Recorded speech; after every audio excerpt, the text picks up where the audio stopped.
nous accueillons donc deux chercheurs en sciences politiques, Stathis Kouvelakis. Non, non, je remets parce que j'ai alors, comme François remet son micro, en même temps qu'il remet sa veste, est-ce que c'est possible qu'on ait encore 2 ou 3 personnes qui sont avec nous et qu'on garde aussi les gens qui n'ont peut-être pas encore parlé? Vous n'avez pas parlé. Voilà. Qui n'ont pas parlé, peut-être des femmes. Ah, oui. Les femmes là, ce sont les femmes. Sylvie? Je suis là, je suis pas loin, je prends la parole. Patricia, Je suis là, c'est jeudi. Allez. Le micro, ça marche? Attends, c'est bon? il n'y a pas de femmes. Stan, tu restes là? Si, elles arrivent. Tu veux que je présente? Tu présentes? Pardon? Patricia? Ah bah non, venez. Ah oui, on a. Allez, venez. Alors, donc, deuxième temps de ce débat avec les gilets jaunes de Commercy. On s'est mis un petit peu au chaud et on remercie Kader, le gérant du Café de la Paix, de nous accueillir. On est juste en face de chaque et pour il nous a accueillis dès le début.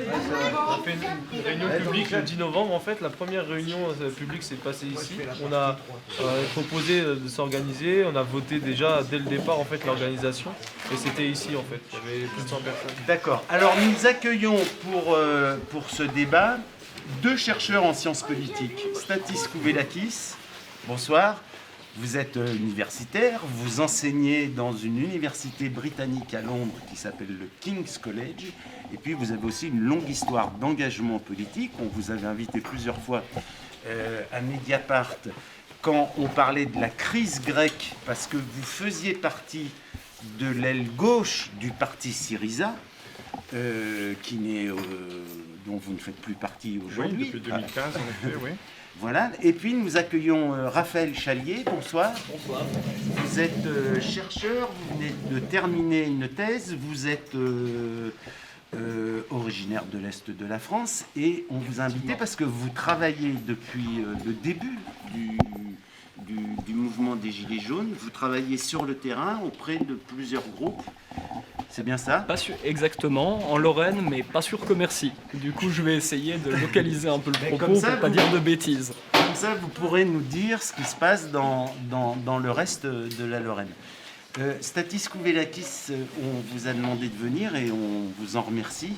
On vous remercie d'avoir accepté parce que vous avez écrit un très long texte dans la revue Contretemps, un texte d'analyse sur le mouvement des Gilets jaunes et un texte qui notait beaucoup de choses que vous estimez positives et intéressantes dans ce mouvement, mais aussi beaucoup d'éléments d'alerte et de danger sur ce que vous estimez être les fragilités de ce mouvement, les tiraillements internes, la tendance à, pour dire les choses un peu vulgairement, à réinventer l'eau chaude tous les matins.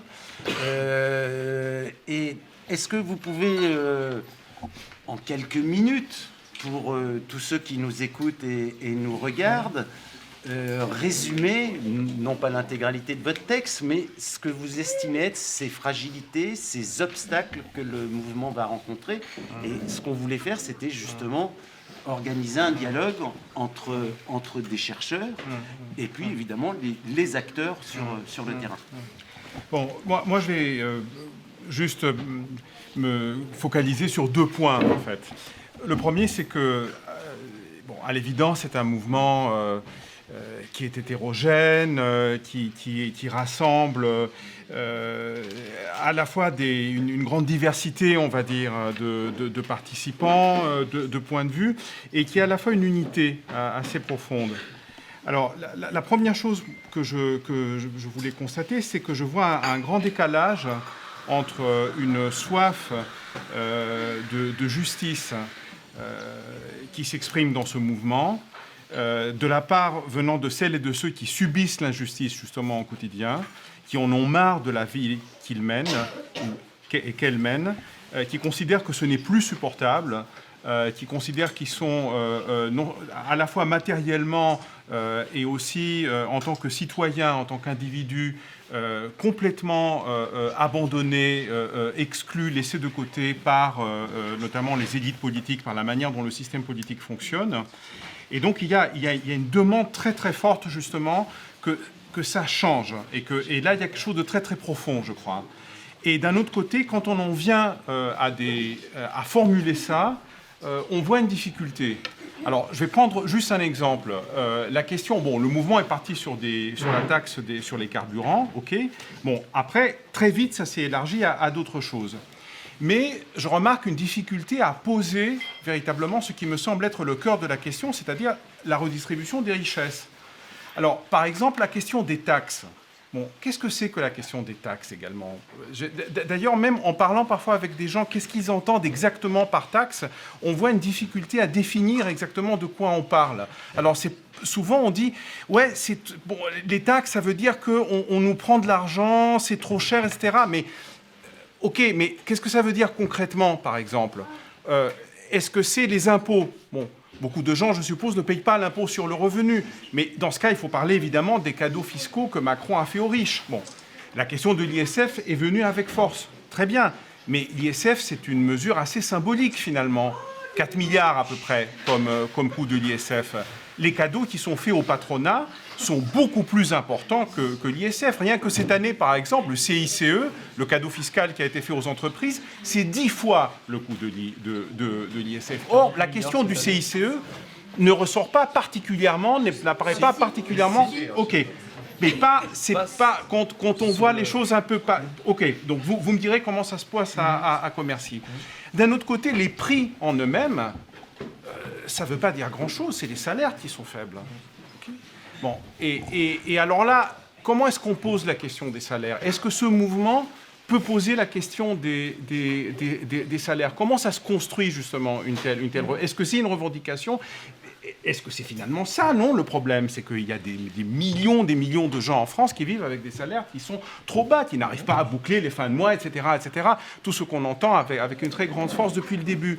Alors, comment est-ce qu'on arrive, en quelque sorte, à formuler, peut-être d'une manière qui peut aussi élargir le mouvement, le conduire plus loin, cette question de la redistribution des richesses et de la justice? Donc ça, c'était ma première préoccupation. Et la deuxième, c'était sur la structuration du mouvement. Alors moi, j'étais frappé par une chose. J'ai regardé une partie de l'AG de samedi sur Facebook. Hein, et j'ai vu quelque chose à quoi je suis relativement habitué, disons, par mon expérience militante, notamment des mouvements des dernières années, c'est que qu'on en vient... Alors, après une discussion très intéressante, des points de vue, etc., dans un très grand respect de la parole de l'autre, etc., on observe un moment de flottement et là, une tension qui commence à monter quand il s'agit de passer à l'acte, en quelque sorte. Hein, c'est-à-dire de prendre des décisions, de dire, bon, là, qu'est-ce qu'on fait? Est-ce qu'on décide qui on est, finalement? Et là... Tout de suite, j'ai remarqué, ah ouais, mais est-ce qu'on est légitime de prendre? Est-ce qu'on a des mandats? Est-ce qu'on va voter? Alors, est-ce qu'on va voter pour pouvoir voter, pour prendre une décision qui va nous permettre d'avoir un débat, pour ouvrir une discussion qui va voter? On entre dans une sorte de procéduralisme qu'on a vu souvent. Attends, je termine juste sur ceci. Alors, ici, mais ça, c'est caractéristique de gens qui ont énormément de scrupules, qui sentent justement qu'ils veulent de la démocratie, qui veulent une structuration démocratique. Ce qu'on observe pourtant depuis le début du mouvement, c'est qu'il y a pas mal de gens, des grandes gueules, qui, eux, ne se préoccupent absolument pas, justement, de ce genre de choses, et qui disent, voilà, c'est moi, je débarque, regardez, je suis une grande gueule, je vais parler au nom des autres, c'est pas du tout clair, évidemment, sans se soucier le moins du monde de s'ils ont un mandat. Gueule, simplement. Éric Drouet, Maxime Nicole, Nicole, notoriété Facebook.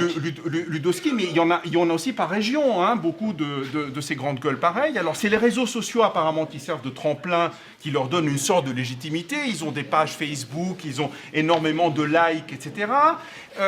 Les réseaux sociaux leur permettent d'avoir une certaine visibilité. Après, il y a des médias nationaux qui les invitent, leur visibilité augmente, et ils deviennent en quelque sorte des porte-parole de fait des Gilets jaunes.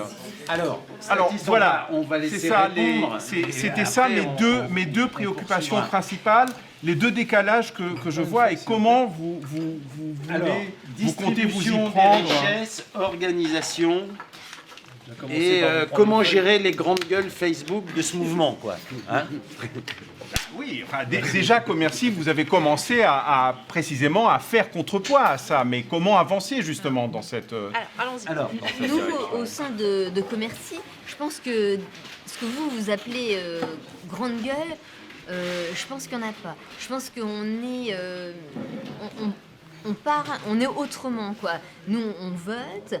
Certes, il y a ce qu'on appelle des leaders, ce que j'appellerais un leader positif, mais qui a l'intelligence de ne pas prendre toute la place.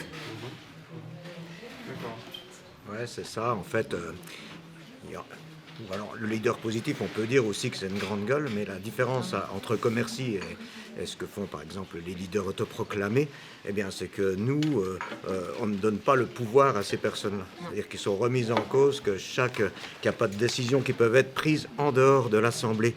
Et voilà, donc c'est justement des gens comme ceux que vous citez et qui s'autoproclament, ils sont en contradiction avec une aspiration première du mouvement des Gilets jaunes. Parce que le mouvement des Gilets jaunes, le social, tout ça, les revendications, elles se heurtent tout de suite à l'organisation de la société.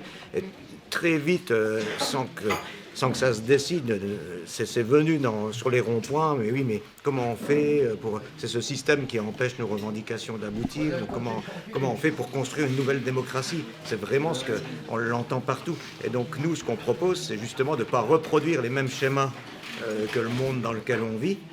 Ce que font les leaders proclamés des Gilets jaunes, on propose de construire par la base, par assemblée, qui décide au plus près des gens, où vraiment les décisions elles sont discutées par tout le monde, remises en cause d'un jour sur l'autre. Alors c'est très long, c'est très dur, mais c'est la seule façon de changer le monde. Est-ce que vous avez le sentiment que Commercy est une exception ou est-ce que c'est la règle en la matière? Non, il n'y a pas de règle. On n'est pas en train de combattre Drouet et compagnie, on est en train d'essayer d'expérimenter un modèle alternatif. D'autres que nous le font sur d'autres ronds-points, on n'est pas les seuls. La preuve, c'est qu'il y a venu 75 délégations de toute la France qui se reconnaissent dans ce mode de fonctionnement, qui est justement, est-ce que c'est ce mode de fonctionnement auquel les Gilets jaunes, dans leur majorité, aspirent. C'est pas celui qui leur est proposé par tout le monde, mais on le sent, on a de la sympathie pour ce qu'on propose. Hein, Mais c'est clairement ça, parce que je pense que en fait, finalement, s'il n'y avait pas eu une proposition un peu qui est de l'alternative et qui est juste, vous ne seriez même pas là aujourd'hui finalement. Parce qu'on s'intéresse un peu à quelque chose qui sort de l'ordinaire. Et de réinventer l'eau chaude, je ne suis pas spécialement d'accord avec le terme, parce qu'on invente quelque chose avec ce qu'on est. Alors peut-être que le modèle, lui, peut paraître un peu déjà utilisé dans d'autres luttes, etc. Mais celui-là, il est propre aux nôtres, parce qu'on a ce fonctionnement-là avec toute la diversité. Et je rejoins Claude sur les leaders autoproclamés, ou Éric Drouet et les autres qui sont après. C'est sûr, voilà, c'est avec la génération. C'est les youtubeurs, c'est la génération Facebook là, mais ils ont aussi apporté quelque chose au mouvement. On peut pas leur jeter la pierre aussi. Ils partent de bonnes intentions. C'est des gens qui ont beaucoup de monde, ils sont quand même beaucoup suivis et ça leur donne aussi une certaine légitimité de parler et aussi de rassembler. Après voilà, c'est sûr que nous on a un modèle qui est plutôt quand même à l'opposé, de dire on veut construire par la base, mais ils sont quand même aussi à l'initiative de beaucoup de choses pour fédérer et communiquer sur des choses.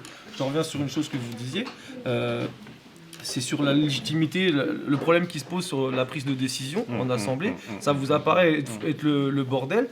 Je vous cache pas. J'ai pas dit ça, non. Enfin, j'ai dit que c'était un point de difficulté. Mais c'est justement ça, c'était Claude qui était un peu l'animateur sur la journée, et je me suis mis à sa place à un moment donné, et je me suis dit, il y a énormément de personnes qui ont pris la parole, et comment il va réussir à formuler quelque chose qu'on va pouvoir voter. Donc, et finalement, à chaque fois, on y est arrivé. Et c'est ça, c'est d'entendre en fait un peu tout le monde et proposer quelque chose qui soit un peu consensuel sur lequel on peut décider.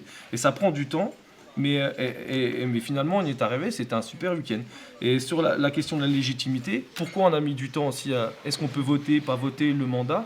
C'est parce que, et je répète simplement ce que j'ai dit tout à l'heure, mais pour le coup, on n'était pas encore ensemble, c'était que sur le travail des revendications, par exemple, on a proposé une synthèse, mais qui n'est pas représentative de tous les gilets jaunes, parce que ce travail-là des revendications, il n'est pas encore abouti. On n'a pas réussi, au-delà même des gilets jaunes, finalement, à avoir les revendications assez importantes, d'avoir la masse de travail, d'informations pour dire on fait une synthèse et on peut la voter, et les allers-retours avec les assemblées non plus tous été faits, donc on n'a pas la légitimité de décider, et c'était ça le point un peu de crispation, enfin même pas forcément, mais de dire on a envie de décider, voilà, et c'était important. Pour comprendre, ça veut dire que les délégations sont reparties dans leur groupe, elles n'avaient pas mandat pour voter et décider, c'est ça? Et sont repartis prendre un mandat auprès de leur groupe. Ça dépend lesquels. Voilà, c'est ça. Il y en avait qui avaient mandat parce qu'ils étaient suffisamment avancés dans leur discussion pour l'avoir, donc ils l'ont dit, nous on est en capacité de voter, de se déterminer sur un appel, on a reçu mandat pour ça. D'autres ne l'avaient pas, donc ils ont dit nous on s'abstient, puis on retourne devant notre assemblée et on vous enverra notre signature de l'appel, peut-être plus tard, si tant est que ce soit voté. On a réussi à trouver ce biais-là, parce que dans les réunions traditionnelles, il faut que tout le monde vote, et là c'est un mouvement qui est en cours de maturation, en cours de structuration, donc on n'était pas tous à égalité. Et on a respecté cette inégalité, et on a réussi à trouver la bonne formule qui permettait à chacun de ne pas repartir en ayant trahi, mais en même temps de sortir quand même quelque chose. Donc, si je comprends bien, la solution à laquelle vous avez abouti, c'était pas une liste trop précise de revendications qui aurait agi comme un cadre trop rigide et trop contraignant, mais des principes pour lesquels, une sorte de grande ligne directrice, et puis des revendications à rediscuter après par les groupes. Ok, d'accord. Mais juste pour préciser, quand je disais réinventer l'eau chaude, je disais des choses très simples. Par exemple, le fait que pour faire ce week-end, vous avez dû dire, ok, 2 délégués par groupe. Bon, après, c'était aux différents groupes de dire comment est-ce qu'ils allaient envoyer des délégués. Mais ça veut dire quand même accepter un principe de délégation. Tout le monde ne peut pas simultanément prendre des décisions tout le temps. Il y a des délégués, d'accord, après ils rendent des comptes, ils sont révocables, c'est pas les mêmes, c'est pas toujours principe, etc. Mais il y a quand même un principe de délégation qu'il faut accepter. Pas du tout. Vous avez parlé on a parlé de leader positif. Oui, non, mais là, dans le groupe, c'est dans notre assemblée, là, deux distinctions. Ouais. Dans notre assemblée à nous, on a des gens qui sont à l'initiative de certaines choses, mais qui sont discutées entre nous et on le décide. Là, pour l'assemblée des assemblées, notre objectif, c'était d'appeler les groupes à nous donner leurs revendications, à faire une synthèse, de renvoyer dans leur groupe, de valider cette synthèse, et que les porte-paroles viennent et soient représentatifs de leur assemblée et viennent juste porter la parole. Et là, délégués représentatifs de leur assemblée, on est bien d'accord. Des porte-paroles qui viennent porter la parole de l'assemblée, uniquement la parole de l'assemblée avec un mandat sur lequel ils ont été mandatés. Si à un moment donné, tout était filmé, en plus, moi j'étais porte-parole, donc du coup, retour d'expérience. Si à un moment donné, j'avais pas porté la parole de mon assemblée, j'ai un mandat révocable. Alors il n'y a rien d'officiel, on n'a rien de signé, bien sûr, mais c'est par principe. Si j'avais dit une énormité ou que j'avais pas respecté la parole de mon assemblée, je serais pas là en train de vous parler. Parce que voilà, mon mandat se serait terminé. C'est juste porter la parole. Après, c'est parce qu'il y a une certaine confiance peut-être, en tout cas j'espère, et puis qui arrive un peu à formuler clairement ce que les envies des autres, mais simple, et c'est tout. J'ai pas à prendre plus position dans un sens ou dans un autre, je respecte simplement la parole de mon assemblée. Ok, mais dans ce week-end, il y a quelque chose qui s'est passé quand même. Vous êtes arrivé à une synthèse, vous avez discuté, un certain nombre de questions sont apparues. En tant que collectif, vous avez décidé de les résoudre, de les gérer d'une certaine façon, positive, d'accord, dans un grand respect, etc. Mais il y a quelque chose qui s'est passé. Donc les délégués, malgré tout, que vous avez envoyés là, certes dans le respect de leur mandat, mais ils ont fait quelque chose. Ils n'étaient pas là simplement pour transférer un texte, en quelque sorte, déjà, ils ont fait ça, bien entendu. Mais il y a quelque chose qui s'est fait, je veux dire. Il y a un résultat concret. Ça dépend lesquels. Il y a des délégués qui ont refusé, qui ont dit mais moi je n'ai pas mandat pour faire une synthèse, on n'est pas assez loin. D'autres qui avaient déjà, par leur assemblée, des idées assez claires sur ce qu'ils voulaient voir ressortir et qui ont dit moi là je me sens autorisé à le faire. Le système qu'on propose, c'est de bannir le dirigeant. Délégué, ok, mais pas dirigeant. C'est-à-dire qu'on ne peut pas prendre de décision. Après, c'est en son âme et conscience, quoi. Je veux dire, il y a des petits points délicats, mais là, je pense que vraiment, les gens, ils avaient un tel souci de respecter le mandat, le rôle qui leur avait été donné, ça se sentait, quoi. C'est ça qui a été paradoxalement un frein à l'avancée de l'Assemblée, mais en même temps quelque chose de très enthousiasmant, de très beau, parce qu'il y avait vraiment on a une telle haine de ce système où des gens décident à notre place de tout ce qui va être notre vie, qu'on n'a plus aucun pouvoir sur nos vies, vous allez dire qu'on pousse peut-être, qu'on tourne peut-être le bâton un peu trop loin dans l'autre sens, mais pas du tout. Ça va pas, c'est bien. Il y avait vraiment cette volonté-là, elle a été respectée. Il y a des groupes qui ont dit cette synthèse, elle nous va, elle correspond à ce qu'on a voté en AG, d'autres qui ont dit non. Ils sont repartis chez eux en s'abstenant ou en ne participant pas à la signature. Je trouve que c'est génial parce que vraiment, on a trouvé l'équilibre. On n'a pas eu rien du tout à la sortie. Ça aurait été dommage de rien avoir, mais on n'a pas eu non plus une transgression de cette règle absolue qui a été fixée. On ne veut pas de dirigeants, on ne veut pas de leaders autoproclamés, on veut juste des gens qui expriment ce que la majorité de notre rond-point pense. Et ça, c'est beau. C'est peut-être pas nouveau, désolé, on invente peut-être nouveau, mais c'est beau. Comme éclairage complémentaire, Raphaël Chalier, ce que vous avez observé dans le reste de la Lorraine, ce que vous comprenez de ce type de fonctionnement, c'est totalement atypique. Ce qui se passe ici, c'est... Oui, effectivement, c'est relativement atypique. 3 éléments qui me semblent importants. Sachant que j'ai aussi mené des enquêtes sur le temps plus long, pour expliquer d'où je parle, j'ai mené des enquêtes sur un temps plus long, sur le rapport aux politiques, les formes de mobilisation partisane, dans les territoires où j'étudie la mobilisation. Du coup, et ça rejoint. Ce mouvement, il a pour moi une caractéristique vraiment originale, c'est qu'il voit apparaître sur la scène publique une base que j'appelle populaire et profane, c'est-à-dire des personnes de milieux très modestes en général, et surtout, en général, très peu engagées préalablement dans des mouvements politiques constitués. Ça, c'est vraiment un trait très caractéristique de ce mouvement. Autrement dit, des personnes qu'on ne retrouve ni dans les partis, ni dans les conseils municipaux. Et c'est pas sans lien avec leur milieu social. Deuxième élément important, dans ces territoires, ordinairement, on a, je connais pas la situation de Commercy, mais on a un rapport aux politiques qui est très éloigné chez beaucoup de citoyens. L'impression que ça ne sert à rien de se mobiliser.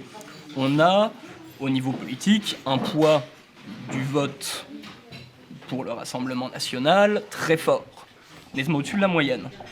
Et là, ce qu'on voit dans ce mouvement, et que je trouve assez exceptionnel, pour avoir aussi habité dans un de ces territoires, je n'ai jamais vu dans les conversations des discours aussi peu conflictuels vis-à-vis des autres petites gens, vis-à-vis des assistés, vis-à-vis des immigrés, et ainsi de suite. C'est extrêmement banal en temps normal dans ces territoires. J'imagine que vous, ça ne vous surprend pas non plus.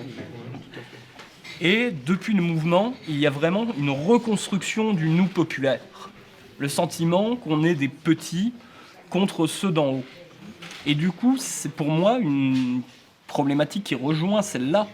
Ça serait de la capacité du mouvement.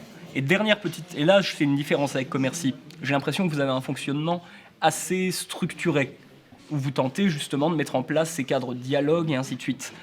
Moi, dans les points que j'observe, c'est beaucoup plus informalisé, c'est beaucoup plus basé sur la parole un peu libre, où les gens viennent sur les barrages, échangent, parlent de leur vie, échangent leur expérience. Et je pense que quelque part, c'est parce qu'il y a ce cadre-là, très populaire, très spontané, que la mobilisation de toutes ces personnes qui ne sont absolument pas spécialistes du politique est possible.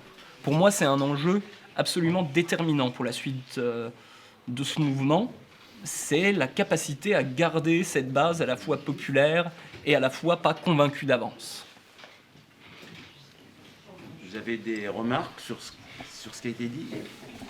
Je pense que nous, Commercy, on a assez vite lâché notre rond-point pour opter pour une cabane. Cette cabane, ça a été un sacré atout pour nous. C'est-à-dire, ça peut être un lieu de stockage et c'est également un lieu où nous, on choisit de boire un café. Si on boit un café, c'est bien qu'on est dans l'échange. On est dans l'échange avec nous, Gilets jaunes, et avec les autres. On amène les autres à aller vers nous et à ce qu'on dans l'échange dans le grand échange. Voilà. C'est-à-dire, on les écoute, ils nous écoutent. Ce qu'on a mis assez vite en place, comme nous avions une cabane, on a mis assez vite en place une soupe populaire, une marche pacifique, c'est-à-dire une marche familiale. Nous, maman, ici, on a notre place. Et ça, c'est aussi un grand avantage qu'il y a sur Commercy. On peut venir avec nos enfants, on n'a pas la boule au ventre, comme quoi il va se passer quelque chose de grave. Stathis Kouvelakis, dans votre texte écrit pour la revue Contretemps, vous notiez dans la série d'obstacles que vous énumériez pour le développement de ce mouvement, vous notiez des vrais problèmes politiques, en particulier par rapport à l'extrême droite, c'est-à-dire une sorte de fragilité et donc des risques de récupération d'un mouvement qui n'était pas stabilisé et qui donc pouvait tomber d'un côté comme de l'autre, et où cet apolitisme revendiqué et mis en avant pouvait être aussi à un moment devenir le masque de tendances plus dangereuses qui pouvaient se développer, sachant que le peuple n'est pas forcément par nature vertueux, progressiste, démocratique, que tout ça c'est aussi un travail qui est fait. Est-ce que... Oui, bien sûr, je voudrais rebondir un peu sur ce que Raphaël vient de dire en partant du texte qui a été approuvé par l'AG de ce week-end. Il y a un passage du texte qui demande la prise en compte de toutes et tous, quelle que soit la nationalité. Parenthèse, personnes en situation de handicap, égalité hommes-femmes, fin de l'abandon des quartiers populaires, de l'outre-mer et du monde rural et de l'outre-mer. Bon, si on en reste par exemple à la prise en compte, quelle que soit la nationalité, est-ce que c'est quelque chose qui a posé controverse pendant l'AG du week-end? Première question. Deuxième question, est-ce que vous pensez que c'est quelque chose qui peut unifier, et si oui, dans quelle mesure plus largement? Est-ce que c'est quelque chose qui vous semble largement partagé par, de ce que vous avez pu comprendre, les Gilets jaunes, à la fois ici, ailleurs, dans la région, enfin, tout ce que votre expérience vous a permis de... Ce que l'Assemblée nous a surtout appris, c'est qu'en fait, même au terme de revendications, pour l'élargir, parce que là, effectivement, vous allez cibler quelque chose de très très précis sur lequel tout le monde n'est pas toujours d'accord, et c'était un peu la discussion qu'on avait tout à l'heure, et pour l'instant, c'est pas forcément le sujet principal, mais ce que l'Assemblée nous a appris, c'est qu'en fait, il y a aussi des spécificités dans les localités. Et que en fait, les revendications de la région parisienne, avec les quartiers populaires, etc., vont être différentes que les revendications d'une ville comme Commercy de 5000 habitants. Et c'est un peu pareil aussi sur le fonctionnement de ces localités. Et donc, du coup, on s'est dit, il faut prendre aussi en compte la diversité. Et pas, c'est pour ça qu'on est resté... assez large dans les revendications et au niveau de l'appel, pour ne pas cliver et dire, parce qu'à un moment donné, sinon, on va exclure des gens. Que ce soit sur la question de la nationalité ou des quartiers, ou du handicap, etc. En fait, on veut rester. C'est là que c'est intéressant ce que vous dites, c'est qu'il faut garder la base du mouvement. Et c'est exactement ce qu'on s'est dit à l'AG. Il ne faut pas qu'on parte et puis qu'on se retrouve qu'avec des militants, parce qu'on aura tout perdu. Il faut vraiment garder la base, les gens qui étaient là à l'initiative du mouvement, et des gens qui ne sont pas du tout politisés, mais qui ont aussi appris beaucoup de choses. Et là, c'est par rapport à la rencontre, parce qu'on s'est informés ensemble. Moi, par exemple, j'avais suivi le débat politique, et même avant, j'avais appris beaucoup de choses, et j'ai aussi appris beaucoup de choses aux autres. Par exemple, sur la question du CICE, il y en a plein qui n'en avaient jamais entendu parler, mais à Commercy, vous pouvez demander. Alors peut-être qu'ils ne sauront pas vous l'expliquer concrètement, mais ils ont déjà entendu parler, parce qu'il y a un partage d'informations, on s'est rencontrés, et on a partagé beaucoup d'informations. Raphaël Chalier, justement, est-ce que ce que disait Sassis tout à l'heure sur est-ce que la question c'est le pouvoir d'achat ou est-ce que la question c'est le salaire, c'est quand même un peu différent en termes de rapports sociaux et de qui aussi domine qui. Est-ce que ça c'est quelque chose que vous retrouvez dans les groupes que vous étudiez? Alors, compliqué comme question. Écoutez, je vais essayer de ne pas dire de bêtises.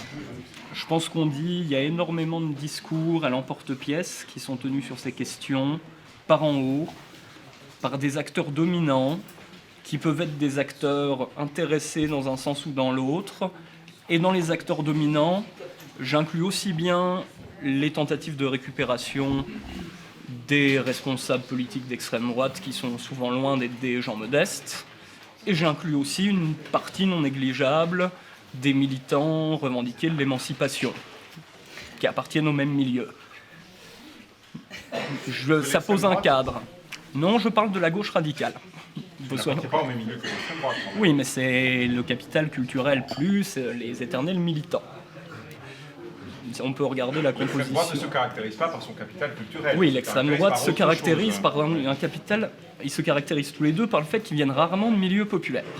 Donc, prendre pour acquis que les gens devraient être dans une société qui divise, où tout est fait pour diviser les personnes, pour les mettre en concurrence, où les médias ou stigmatisent aussi bien les territoires ruraux que les quartiers populaires de banlieue, au quotidien, où il y a des processus de mise en concurrence des salariés à tous les niveaux, et ainsi de suite, où les hommes politiques ne sont pas en reste pour créer des discours de fracture. Considérer que ce serait d'abord aux gens du peuple d'être l'incarnation immédiate de la vertu et d'un discours humaniste et en même temps radical sur toutes les questions, je pense que c'est assez utopique. Pour moi, c'est quelque chose qui s'apprend dans la pratique. On ne peut pas du tout prendre pour acquis que aussi bien les questions de solidarité avec d'autres segments du peuple que ce que vous pointiez, et que je considère juste, les inégalités salariales, qui sont présentes, mais qui ne se disent pas dans le lexique, comme vous disiez, le CICE, personne ne sait ne sait ce que c'est au départ, l'immense majorité des gens. Je pense que ce qu'il y a d'intéressant dans ce mouvement, c'est la dynamique d'apprentissage collectif qui amène, y compris dans les territoires que j'observe, où il y a une très faible présence militante, spontanément, les personnes à avoir des aspirations égalitaires et pour la justice sociale. Très majoritairement. Si je puis me permettre, il y a une question qui quand même revient régulièrement, puisqu'on parle pouvoir d'achat et salaire. C'est pourquoi ce mouvement s'adresse à l'État et au gouvernement et ne s'adresse jamais au patronat. Si on parle salaire, celui qui détermine le salaire, c'est bien le patron, c'est bien le chef d'entreprise. Comment vous voyez ça? Je précise une chose que je vous pose à tous. Dans le programme de Macron, et d'autres d'ailleurs partis politiques, mais je prends Macron parce qu'il a été élu, parce que c'est le président, il y a tout un chapitre qui dit plus de pouvoir d'achat, je vais distribuer du pouvoir d'achat en baissant les taxes pour les salariés, comme ça ils pourront consommer davantage, en baissant les taxes pour les entreprises, comme ça elles pourront investir davantage, créer des emplois, et tout le monde sera content. Petite contrepartie, évidemment, si on diminue les taxes, si on diminue les rentrées fiscales, on sera obligé de sabrer dans les dépenses publiques. Et c'est exactement ce qu'il dit d'ailleurs et ce qu'il fait, ce qu'il a commencé à faire. Si on coupe dans les dépenses publiques, ça veut dire couper pour l'éducation, pour la santé, pour les services publics, etc. Donc c'est quand même des mesures très antisociales qui font très mal pour l'écrasante majorité de la population. Donc c'est à mon avis une bonne partie de l'ambiguïté de cette question des taxes. Si on ne parle pas de façon plus précise et plus concrète finalement de ce qu'on veut dire, c'est que c'est tout à fait récupérable par Macron. D'ailleurs, Macron, c'est ce qu'il a annoncé. Il a bien annoncé, par exemple, la suppression de la taxe d'habitation. Et les quelques concessions qu'il a faites, c'est sur les taxes d'ailleurs, sur la taxe sur le carburant, la taxe sur le carburant, et l'annulation de la hausse de la CSG. Mais c'est les deux seules concessions qu'il a faites. Moi, je suis pas d'accord par rapport aux taxes qu'il ait fait de réels efforts, quoi. Il a fait des efforts pour qui? On peut se poser la question. Hein, parce que moi, j'ai pas l'impression que mon pouvoir d'achat, il est réellement changé, quoi, depuis qu'il y est. Ou soit s'il a changé, c'est pas forcément à la hausse, quoi. C'est parce que votre pouvoir d'achat, il dépend avant tout de votre salaire. C'est parce que votre salaire est bas que vous avez un faible pouvoir d'achat. C'est pas Non, mais- vos conditions de vie ne vont pas changer si on baisse de 2% la TVA. L'essence, l'essence, il est encore plus cher qu'avant, que quand il est venu. Donc c'est bien qu'il y a un souci. On va dire que l'EDF, là, il va encore réaugmenter. Ça, c'est du concret, c'est du courant, quoi. Oui, mais ce qui est avant tout courant, c'est qu'avec 1000 ou 1200 euros, avec des salaires qui tournent autour du SMIC, etc., on s'en sort pas. C'est ça la réalité de base, quand même. Quand j'avais 7 ans, mes parents, ils faisaient un caddie pour 3 avec 385 francs. Et on n'allait pas dans un discounter. Maintenant, avec 385 francs, on bouffe pas la semaine et on va dans un discounter. Oui, parce que les salaires sont Mais faibles. non, parce que mais les salaires, par rapport à ma mère, c'était quasiment pareil que maintenant. Il y a aussi le fait que les salaires étaient indexés sur les prix, ce qui n'est plus le cas. Donc il faut lier les deux. C'est absurde de demander que des augmentations de salaire ou des diminutions de prix ou de taxes.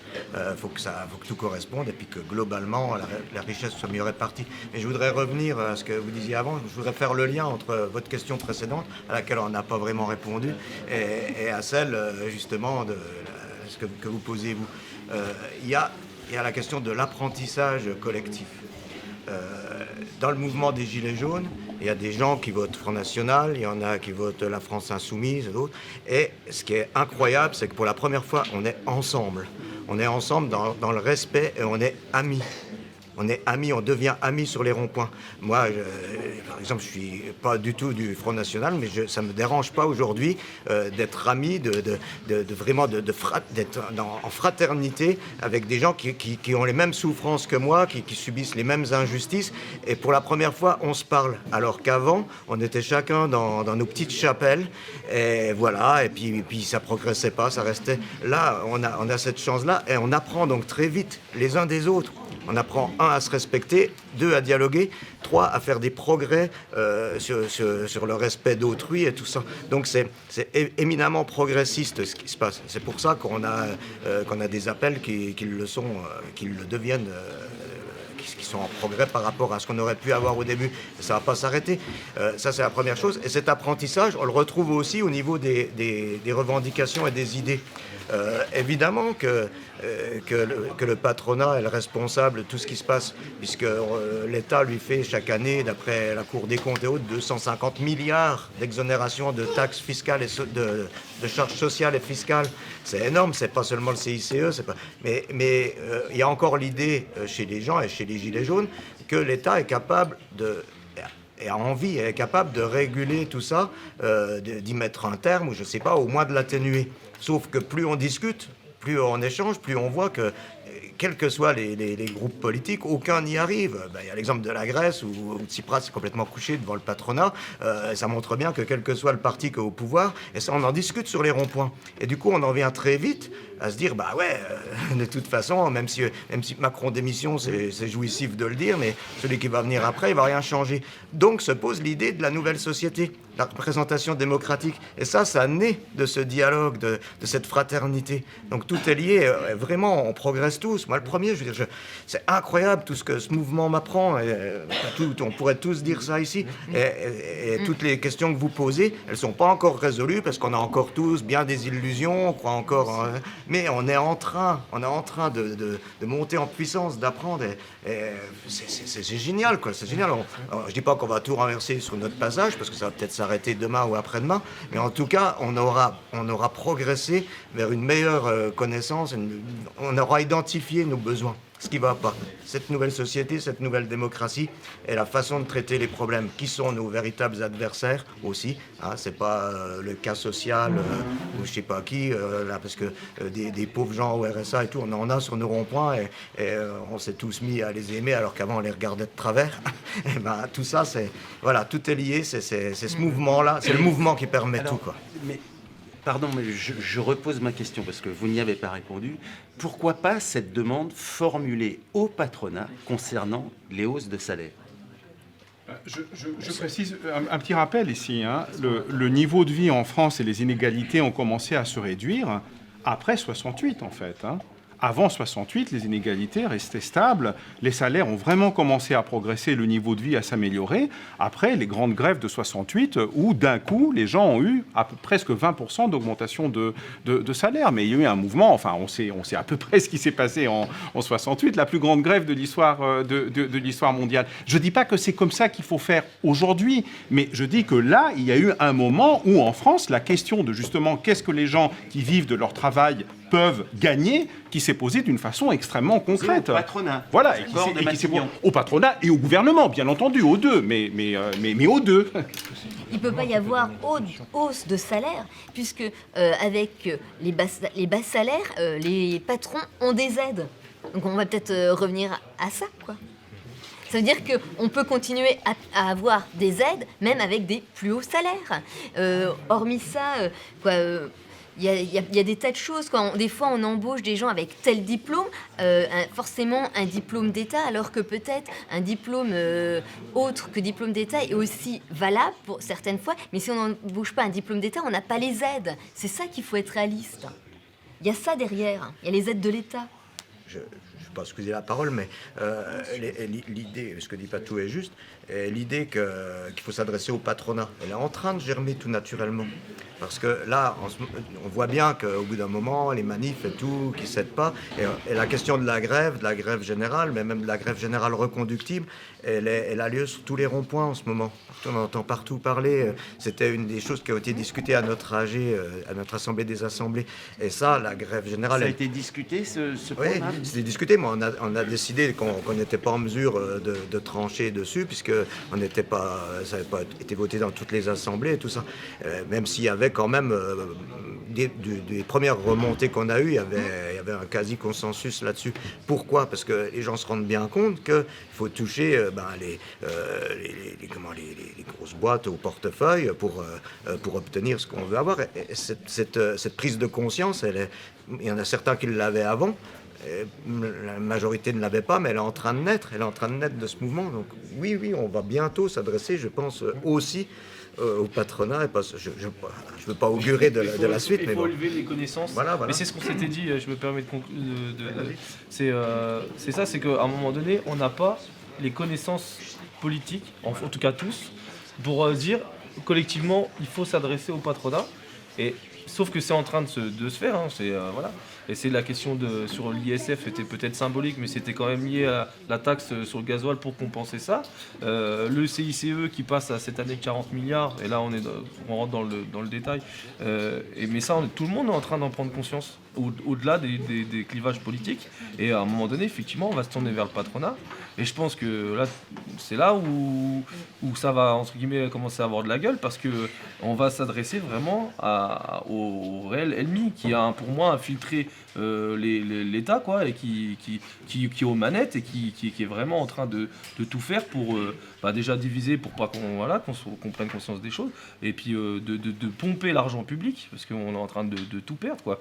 Et en plus, après, on nous dit, par exemple pour le grand débat, faut que vous choisissiez ce qu'on va arrêter de faire, hein, dans le service public, quoi. Donc c'est ultra vicieux, et voilà, mais bon, rassurez-vous, hein, on est en train d'en prendre conscience et on va faire quelque chose. En fait, c'est le gouvernement qui était censé être le régulateur de beaucoup de choses.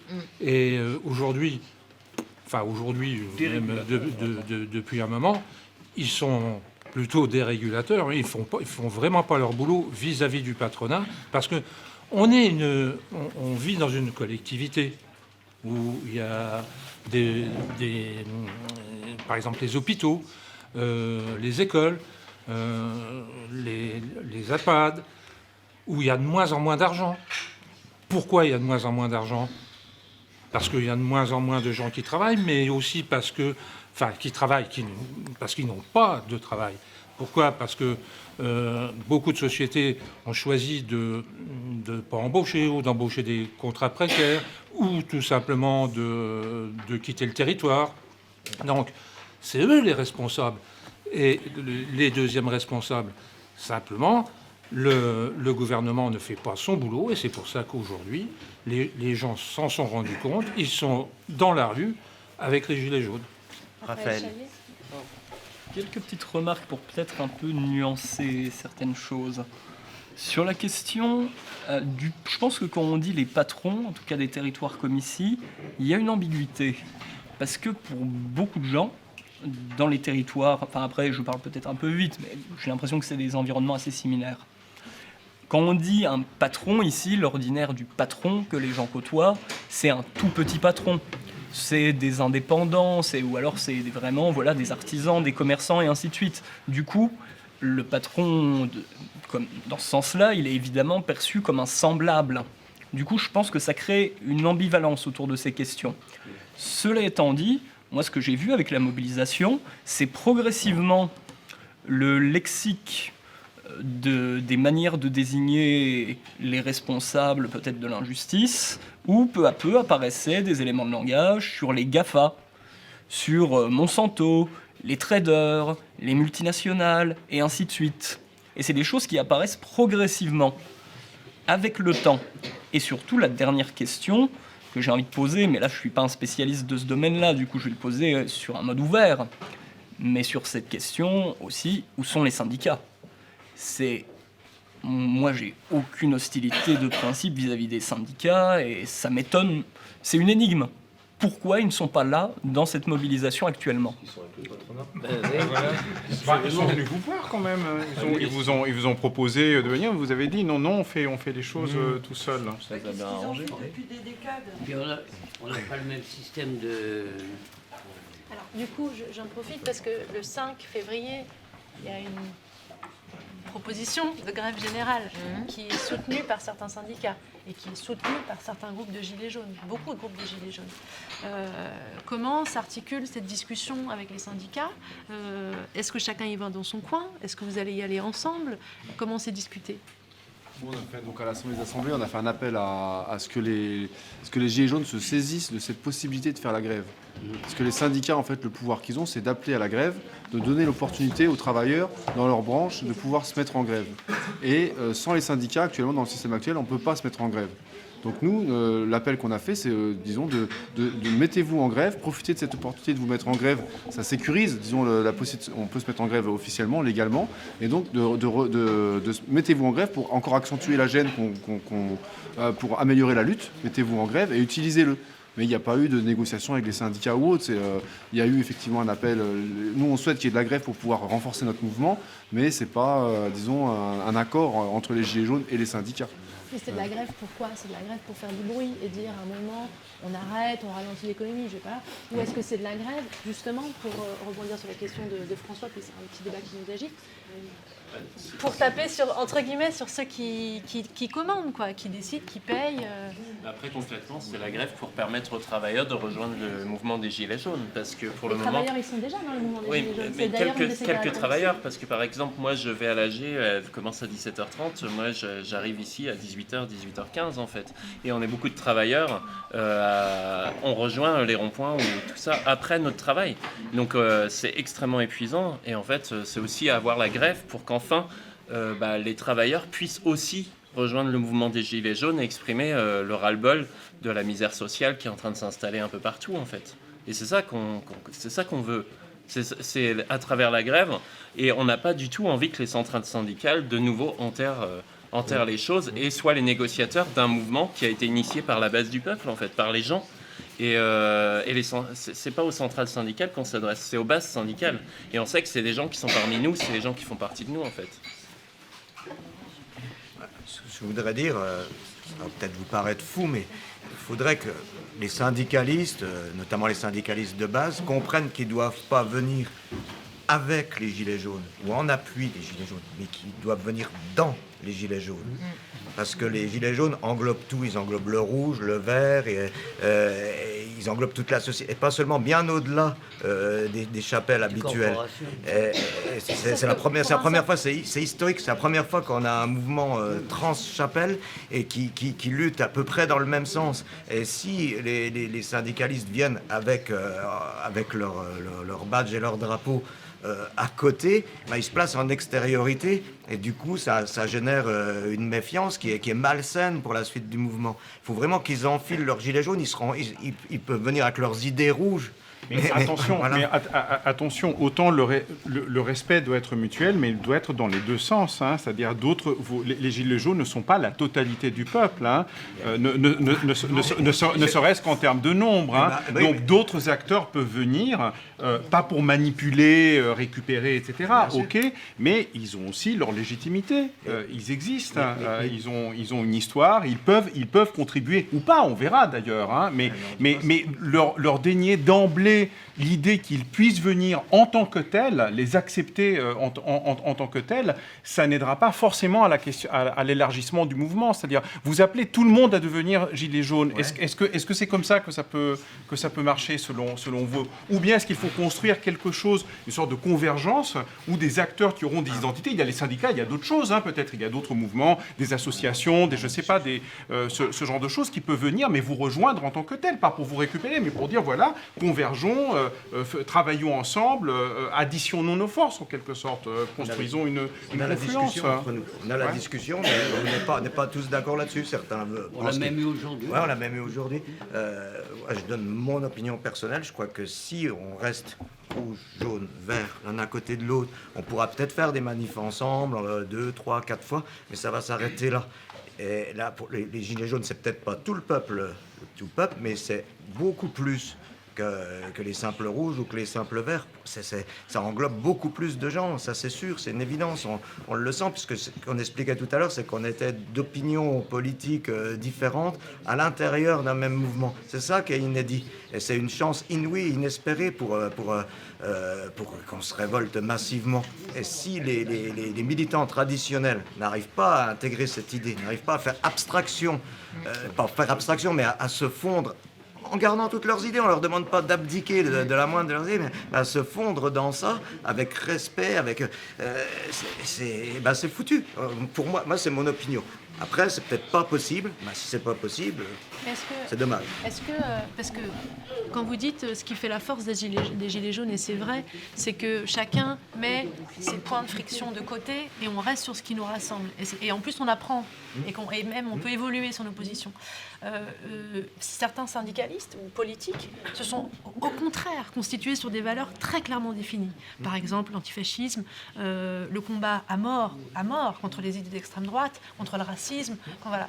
Donc ça, c'est aussi compliqué de dire aux gens ce que tu as fait, ce qui te constitue, ce qui t'a constitué comme militant. Il va falloir que tu l'abandonnes. Non, il va falloir que en tout cas, cette division claire, il va falloir qu'elle se floute d'une certaine manière pour trouver ce qui rassemble. Vous lui dites, enlève ton gilet et mets le mien. Mais après, mets ton gilet. Mais il peut garder le sien, il met son gilet et il s'associe avec nous. Parce que nous, ce qu'on s'est rendu compte, on prétend pas représenter tout le peuple. Ce qu'on dit et ce qu'on a vérifié quand on a mis en commun les revendications avec d'autres groupes de toute la France, c'est qu'à un moment donné, l'éventail des revendications qu'on porte, en fait, c'est un ensemble de revendications qui touchent tous ces mouvements-là, les mouvements écologiques, les mouvements syndicaux. On voit dans les revendications de la CGT, dans l'appel à la grève, il y a l'augmentation du SMIC, il y a le pouvoir d'achat, il y a tout ça. Et ça, c'est dans nos revendications aussi. Donc, pourquoi aller lutter de votre côté et puis venir avec vos drapeaux, venir à côté de nous, renforcer les... Faisons-le tous ensemble. Toutes ces revendications-là, elles concernent tout le monde, elles sont dans l'intérêt de la population. Mettons-nous ensemble, unissons-nous. C'est peut-être le mieux de faire. Nous, il y a des débats entre nous. C'est peut-être le mieux de faire sous une seule bannière. Ça évite qu'il y ait des points d'attaque, des points de négociation où le gouvernement pourra essayer de nous diviser. De dire à un moment donné, nous, on accorde aux syndicats telle revendication, et puis ça divise le mouvement. Il faut être unis. C'est ce que disait aussi, je sais pas, mais il n'y a pas eu de mise en avant d'idées. Par exemple, on parle d'antifascisme, etc. Mais j'ai pas l'impression que là, on ne parle pas des thèmes qui sont propres à l'extrême droite ou propres à l'extrême gauche. Entre nous, on construit un commun qui est nouveau, en fait. Et ça veut dire qu'on a tous mis de côté un peu ce qu'on était avant et qu'on reconstruit une nouvelle façon d'être, en fait. Et je crois qu'on est dans une impasse très importante au niveau des conditions de vie, d'existence, de l'avenir de l'humanité tout entière, en fait. On arrive à un point très important où on est obligé tous et toutes de mettre un certain nombre de côté pour repenser quel sera l'avenir possible dans ce monde, en fait. Et c'est à ce point-là qu'on arrive. Et les Gilets jaunes, je pense, sont la première émergence d'un symptôme qui va se reproduire et de plus en plus près et sur toute la planète, en fait. Nous sommes un premier symptôme d'un gros problème qui est celui, quel est notre avenir commun ? construit. Hein. On est en train de construire quelque chose. De nouveau, complètement nouveau. Raphaël, est-ce que vous constatez le même genre de débat, le même... Qu'est-ce que vous voyez de différent et de similaire?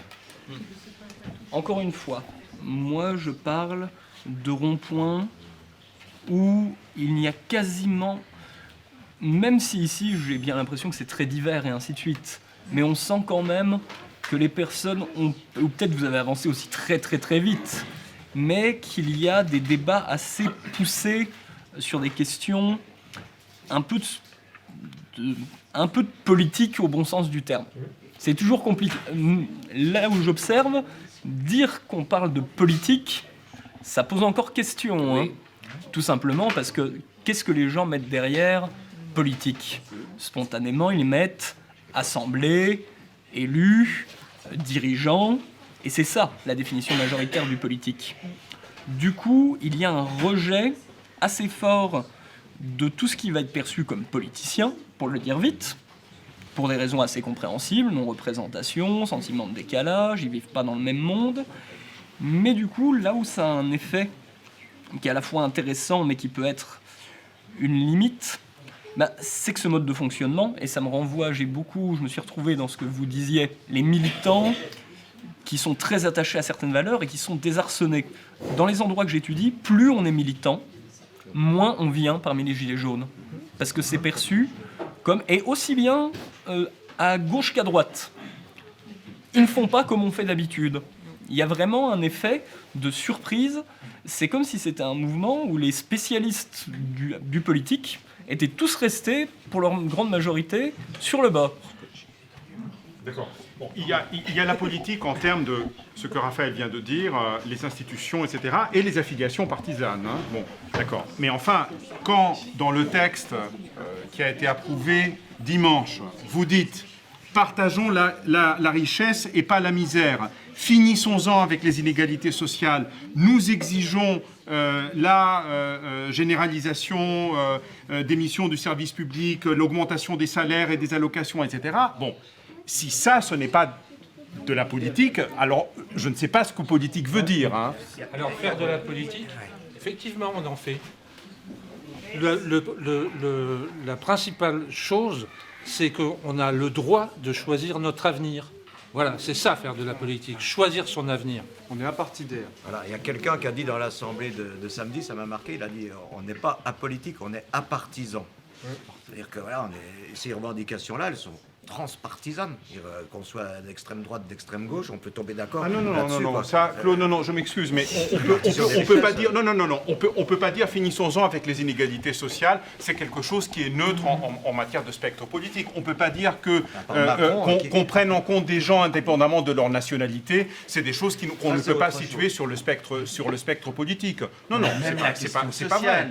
C'est pas vrai. Finissons-en avec les inégalités sociales est un marqueur politique par définition. Je dis pas partidaire, hein. Marine Le Pen, elle ne dit pas ça. Non, elle ne dit pas ça, certainement pas. Non. Elle ne pose jamais la question en termes d'inégalité sociale. Elle parle du mondialisme, elle critique la mondialisation, parce que c'est des gens qui sont contre la nation française. Mais tous les Français doivent être unis, quelle que soit leur position sociale, etc. Et c'est contre les non-Français, ou les mauvais Français, ou les gens qui ne sont pas vraiment Français, tout en prétendant l'être, etc., qu'il faut se tourner. C'est pas du tout en matière d'inégalité sociale que c'est posé. Là, on est, à mon avis, dans une très grande confusion, si on pense ça. Que l'extrême droite et l'extrême gauche luttent contre les inégalités sociales. La preuve, c'est qu'on s'est tous mis d'accord sur ces revendications alors qu'on n'a pas tous les mêmes idées politiques. C'est bien la preuve qu'elles sont transpartisanes. Ou alors il y a des gens qui se sont laissés abuser et ça serait un peu les mépriser que de penser ça. Je pense vraiment que ça, c'est... Si veut appeler ça de la politique, c'est la politique, mais sans parti. D'accord. Il n'y a aucun parti. Il ne faut pas faire l'amalgame entre la position des grands élus, mais entre les grands élus, entre les partis politiques et leurs militants, par exemple. Je pense que parmi nous, il y a tout horizon politique et ils se retrouvent dans ces revendications-là. Comment dire, l'égalité, la justice fiscale, la justice sociale, ils militent pour ça. Ils militent pour que leurs aînés ils puissent avoir la capacité de vivre décemment, que leurs amis ou qu'eux-mêmes ils puissent manger à la fin du mois, ils puissent se loger correctement, que leurs enfants puissent avoir une éducation correcte. Tout le monde se retrouve là-dedans. Oui, c'est un message c'est universel. Vous voyez bien que dans l'histoire politique, la matrice de l'extrême droite, c'est l'inégalité. L'inégalité entre races, l'inégalité entre nationalités et également l'inégalité sociale. C'est ça qui fonde le corpus idéologique de l'extrême droite. Alors Marine Le Pen peut faire un virage social, etc. Mais fondamentalement, l'idéologie d'extrême droite, c'est d'abord la politique de l'inégalité. C'est l'inégalité reconnue et constituante d'une idéologie plus globale. Donc, ça ne veut pas dire que des électeurs du Front National ne prennent pas en compte cette question-là. Attention, hein, c'est pas ce qui nous préoccupe vraiment. Mais ça ne nous préoccupe pas du tout. Le positionnement des partis politiques d'extrême droite, de Marine Le Pen, nous on s'y intéresse pas. Nous, ce qu'on s'intéresse, c'est aux revendications qui ont été déposées par la population, que nous on soutient. C'est ça qui nous intéresse. Et en fait, c'est à ça qu'il faut s'intéresser. Nous, on porte ce message-là. Parce que c'est sûr que les mots ont des sens, ont du sens, mais il faut pas tout prendre, toujours décrire et prendre tous les trucs un par un, etc. Et en essayant de les remettre dans des cases, parce que c'est ça le problème. C'est que ça, ce mot-là, il a été habitué à être utilisé dans... il a eu l'habitude d'être utilisé plutôt dans cette case-là, donc vous êtes plutôt ça. Et puis, alors que là, voilà, c'est ce qu'on disait, c'est une construction commune. Et puis, je pense qu'il faut simplement s'en tenir à ça. Et des fois, de chercher trop d'explications, ça dénature ce que c'est vraiment, en fait, finalement. Bon, Madame voulait intervenir. Non, mais ça y est, parce que je pense que vous êtes passé à un sujet un peu différent. Mais je voulais quand même revenir sur le mot politique. Et l'instant où nous nous battons pour une cause, nous faisons de la politique. La seule différence, c'est que nous, on n'est pas d'un parti, on est gilets jaunes. Voilà, c'est tout ce que je voulais dire. Raphaël Chaillet. Deux anecdotes un peu sur le débat en cours, tirées d'enquêtes empiriques, ancrées. Je suis assez tenant du pas d'avis sans enquête, à titre personnel, pour les intellectuels. Mon collègue Benoît Coquard, qui a étudié les jeunes ruraux, a cette très belle anecdote. Il raconte que dans les territoires qu'il étudie, effectivement, il y a beaucoup de discours xénophobes, voire outrancièrement racistes. Et, dans le même temps, quand on observe leur sociabilité, ces jeunes qui tiennent des discours qui pourraient paraître ultra violents idéologiquement, sont amis avec des personnes issues de l'immigration. La réalité des pratiques déjoue les postures, par ailleurs, ces postures, elles s'inscrivent dans quelque chose, une culture populaire, viriliste, provocatrice, et ainsi de suite. Du coup, faut faire la part aussi de où est-ce qu'on met les limites entre la posture et la position idéologique haineuse, réelle, ou les actes violents qui sont inacceptables. Deuxième anecdote tirée de mes enquêtes. J'ai enquêté sur des militants de droite, mais qui avaient une caractéristique importante pour moi, ils appartenaient à des milieux populaires. Chez ces militants de droite, personne ne pensait que les inégalités n'existent pas. L'idée très majoritaire, c'était on peut rien y faire, il y aura toujours des riches, c'est comme ça. Mais personne ne pensait que toutes les inégalités étaient justes et ainsi de suite.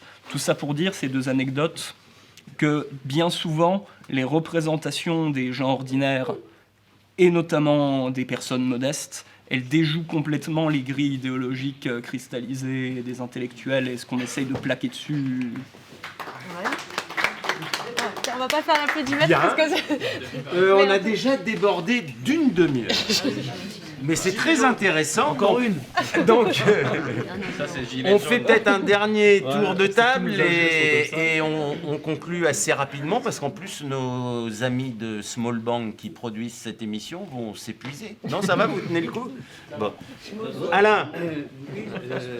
Moi, je me révolte un peu parce qu'on a parlé du problème du racisme alors qu'entre nous, on n'en a pas encore parlé. On n'en a pas parlé encore. Mais surtout qu'il n'y en a pas. Et on n'a vraiment pas parlé. Quand Mireille dit on est gilet jaune, on essaie de trouver un nouveau système, un nouveau moyen de gouverner ou de soulager la pauvreté, les inégalités, enfin tout ça. Mais on n'a pas encore touché ce problème. Oui, mais il n'y en a pas, là. Mais il n'y a pas... Mais oui, mais je veux dire, pas de problème. c'est par rapport à notre cher intellectuel. Oui, mais on peut quand même en parler un petit peu, parce que c'est quand Oui, même mais- une grande partie Oui, du mais débat autour des Gilets jaunes. vous lancez en parlant ça. Ça vous fait lancez 2h30, hein. Ça fait 2h30, donc on peut en parler 10 minutes. C'est pas les gilets jaunes qui parlent du racisme, effectivement. C'est les gilets jaunes de Commercy, on n'en a pas. C'est pas les gilets jaunes qui en Après, je parlent. pense que tout le monde en a marre de voir des politiciens se crêper le chignon à la télé à longueur de temps et les sentir tellement loin de nos réalités de base. Donc à un moment, on a juste envie de transcender la question des guerres des chapelles et on a envie de pouvoir construire notre avenir sans qu'on ait des gens qui à longueur de temps sont accusés de corruption et de je sais pas quoi, qui ont des salaires mirobolants et qui sont hyper méprisants avec la population en fait. Et nous, du coup, on se sent tous proches et notre parti, c'est le parti des gens qui se sentent à longueur de temps méprisés et incompris des gens d'au-dessus, en fait. C'est tout.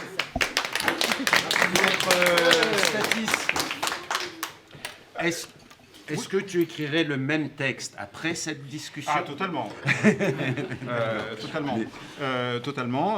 Pas gilet jaune. Je l'écrirai totalement parce que je pense que je suis totalement d'accord avec Raphaël que ce qui se passe, c'est un processus d'apprentissage.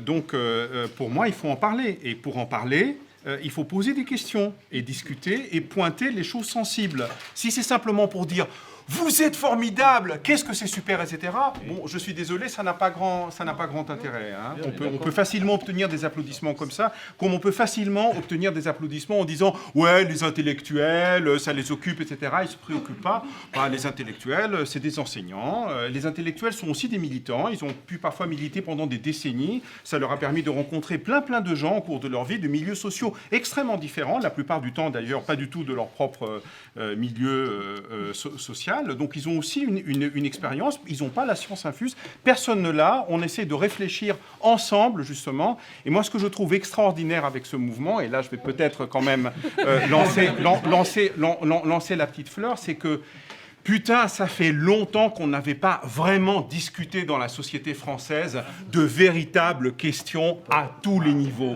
Et ça, c'est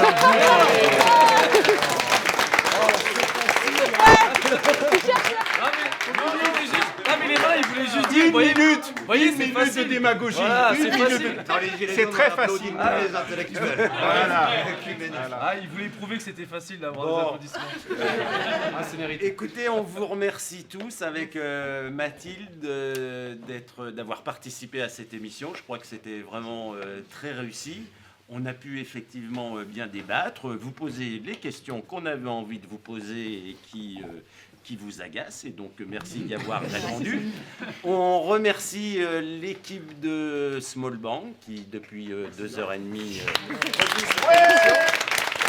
Et puis, donc, si j'ai bien compris, il y aura une deuxième assemblée des assemblées. On parle comme lieu possible de Saint-Nazaire. On parle, c'est acté. On parle éventuellement dans 2 mois. Dans 2 mois. Dans 2 mois. Bon, eh ben on y sera. Peut-être qu'on fera un nouveau Mediapart Live. Hein, voilà. Merci, à bientôt. Vive la maison du peuple de Saint-Nazaire.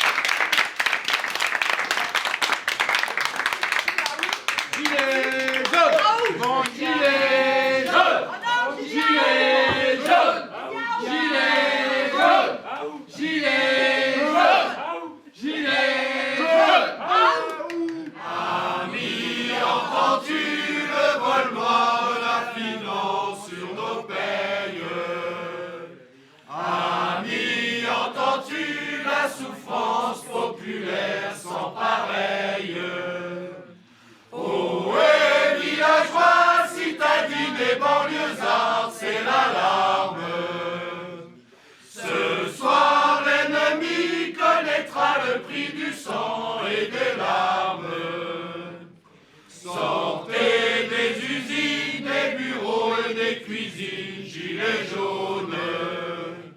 Sortez les palettes, bras zéro, les barricades, gilets jaunes.